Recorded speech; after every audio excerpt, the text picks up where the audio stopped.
ہم تگ نظر نہیں ہیں، ہم کینہ پرور اناد پرور، ہم ضدی ہٹ دھرم کٹ حجت کچھ بھی نہیں ہیں، ہم بدتمیز قوم نہیں ہیں،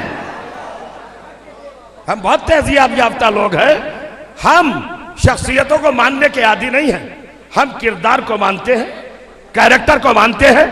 ہم جو آپ کے سامنے امامت کا خاکہ پیش کریں گے، اگر 72 فرقوں میں کسی فرقے کے دامن میں اس سے بڑا کردار مل جائے تو وہ لا کے دے دے، ہم اسی کو مان لیں گے۔ اور جو چاہ رہا میرا چیلنج ہے بگرے کے منبر سے، میں جس امام کو پیش کروں گا، جس ہادی کو پیش کروں گا، جس رہبر کو پیش کروں گا، اگر مسلمان کے وہاں اس سے بڑا رہبر ہے تو لائے، ہم مانیں گے۔ کا کیا مطلب؟ پہلی بات تو یہ، کسی کو امامت نصیب ہی نہیں، کسی کو ہدایت نصیب ہی نہیں، کسی کو رہبر نصیب ہی نہیں۔ ارے لنترانیاں جتنی کر لے مگر دلی طور پر رہبروں سے شرمندہ ہیں۔ نہیں سمجھ رہے آپ؟ جاگیے گا ذرا، اپنے رہبروں سے 100% کوئی مطمئن نہیں ہے۔ میں دلیل دوں گا، 100% کوئی بھی فرقہ اپنے رہبروں سے مطمئن نہیں ہے۔ اور جاگ رہے تو لفظ سنو، اگر اپنے رہبروں سے 100% 60% مطمئن ہوتے تو رضی اللہ تعالیٰ عنہ نہ کہتے۔ غور کریے گا، اب 2 سیکشن ہیں، 2 ڈیویژن ہیں، 2 لائنیں ہیں، 2 طبقے۔ ایک طبقہ وہ جو اپنے رہبروں کے لیے دعائیں خیر کرتا ہے کہ اللہ راضی ہو جائے ان سے، اور ایک طبقہ وہ ہے جو اپنے رہبروں کو علیہ السلام کہتا ہے۔ غور کریے گا، ہمارے رہبر سلام والے، علیہ السلام، ان پر ہم سلام دیتے ہیں، سلام کرتے ہیں، سلامتی، توجہ چاہ رہا ہوں۔ اور سارے کائنات کے فرقے اپنے رہبر کے لیے دعا کرتے ہیں۔ اچھی بات ہے، میں طنز نہیں کر رہا ہوں، میں بھی ان رہبروں کو تسلیم کرتا ہوں، میں بھی ان کی عظمت کو مانتا ہوں، مگر اپنا رہبر اور رہنما نہیں مانتا۔ رہنما اس کو مانوں گا جس کے برابر کائنات میں کوئی دوسرا نہ ہو۔ اب ہم پیش کر رہے ہیں، اگر برابر کا ہو تو کوئی لاؤ۔ کا کیا مطلب؟ ہدایت کا معاملہ ہے نا، کون کرے ہدایت؟ کسے بناؤ گے ہادی؟ کس کو بٹھاؤ گے منصب ہدایت پر؟ کیا جو عمر میں زیادہ ہو اسے ہادی مان لو گے؟ جو قد میں لمبا ہو اسے ہادی مان لو گے؟ جو دولت میں زیادہ ہو اسے ہادی مان لو گے؟ جس کے پاس لہو لشکر زیادہ ہو اسے ہادی مان لو گے؟ قرآن نے بھی تو کچھ بتایا ہوگا نا کہ ہادی کون ہوگا۔ اب قرآن نے 5 ہادیوں کا ذکر کیا، بہت توجہ سنیے گا حضور، 5 ہادیوں کا، تاکہ تم آئیڈینٹیفائی کر سکو کہ ہادی کسے بنانا ہے۔ ٹیلی کر لو، مطابقت کر لو۔ 5 ہادی۔ پہلا ہادی، توجہ چاہ رہا ہوں، سورہ حج 22واں سورہ 16ویں آیت، ارشاد ہوا بسم اللہ الرحمن الرحیم، ان اللہ یہدی من یرید، اللہ ہادی ہے جس کے شامل حال اس کا ارادہ ہو اسے راہ راست میں لے آتا ہے۔ اللہ ہادی، ہدایت کرنے کا حق کس کو ہے؟ اللہ کو۔ توجہ، یہ بریانی کھانے کا معاملہ نہیں ہے،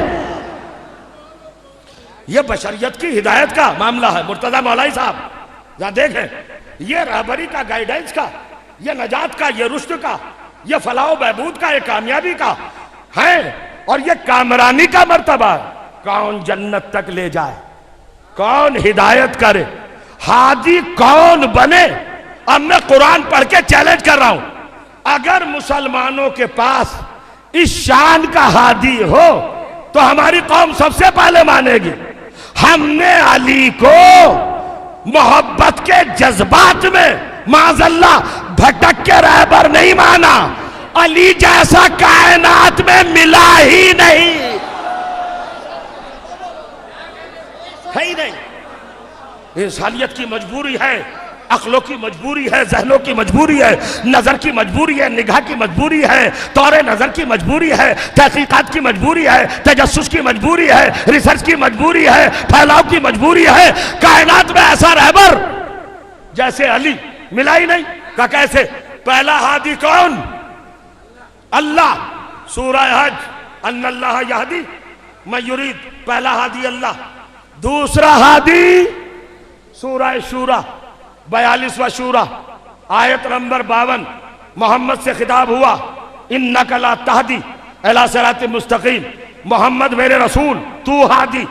دو رسول توجہ چاہو، دو ہادی، اللہ ہادی، رسول ہادی. غور کریے گا. اور اب اللہ کا گھر، سورہ آل عمران تیسرا سورہ آیت نمبر 96، ارشاد ہوا بسم اللہ الرحمن الرحیم ان اول بیت وضع للناس للذی ببکۃ مبارکا وہدی للعالمین. کعبہ عالمین کے لیے ہدایت. تیسرا ہادی کعبہ. اب چوتھا ہادی سورہ مائدہ 5واں سورہ 15ویں آیت، قد جاءکم من اللہ نور و کتاب مبین یہدی بہ اللہ. قرآن ہادی. توجہ چارہ. کتنے ہادی ہو گئے؟ کتنے ہادی؟ 4. اللہ ہادی، رسول ہادی، کعبہ ہادی، قرآن ہادی. اب 5ویں ہادی کو تلاش کر رہے ہو. امام کو ہادی ماننا ہے تو کیا کسی کو بھی چلتے پھرتے کو امام مان لو؟ نہیں، قرآن نے 4 ہادی پہلے رکھ دیے، تو اب 5ویں کو اگر ہادی ماننا ہے تو دیکھ لینا اس کا رشتہ چاروں سے ہے بھی یا نہیں. کیا سن رہے ہیں بھائی؟ پھر تھوڑا سا ذرا اوپر اٹھے. آئیڈینٹی کیسے کرو گے؟ شناخت کیسے کرو گے؟ ٹیلی کیسے کرو گے؟ مطابقت کیسے کرو گے؟ اللہ نے 4 کیریکٹر رکھ دیے. میں ہادی، میرا رسول ہادی، میرا گھر کعبہ ہادی، میرا قرآن ہادی. تو 5واں ہادی وہی بنے گا جس کا رشتہ اللہ سے بھی ہو، رسول اللہ سے بھی ہو، کتاب اللہ سے بھی ہو، بیت اللہ سے بھی ہو. آؤ میدان میں،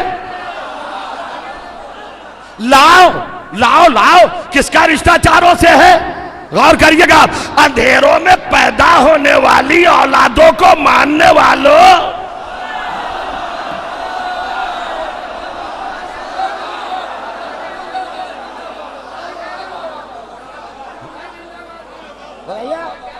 علی کا تقابل کرو گے 9 مسلموں سے جنہوں نے ٹھیک سے کلمہ بھی نہیں پڑھا؟ ان کا مقابلہ علی سے کرو گے؟ میں اسے ہادی مانوں گا جس کا ایک ہی وقت میں ان 4 ہادیوں سے رشتہ ہو. ایک بھی اگر بیٹھا رہ گیا تو اپنی خطابت کا نقص سمجھوں گا، آپ کو دوش نہیں دوں گا. آج کی مجلس میں پوری میں آپ کو کچھ کہوں گا بھی نہیں. وہ منزل ہے اللہ ہادی، رسول ہادی، کعبہ ہادی، قرآن ہادی. اب 5واں ہادی وہ بنے گا امام جس کا رشتہ اللہ سے بھی ہو، رسول سے بھی ہو، کعبے سے بھی ہو، قرآن سے بھی ہو. میں قرآن کی قسم کھا کے کہہ رہا ہوں، ہمارے امام کے علاوہ کسی کا رشتہ چاروں سے ہے ہی نہیں. کہ آپ کا رشتہ کیسے؟ ہم نے علی کو مانا، علی کا رشتہ چاروں سے ہے.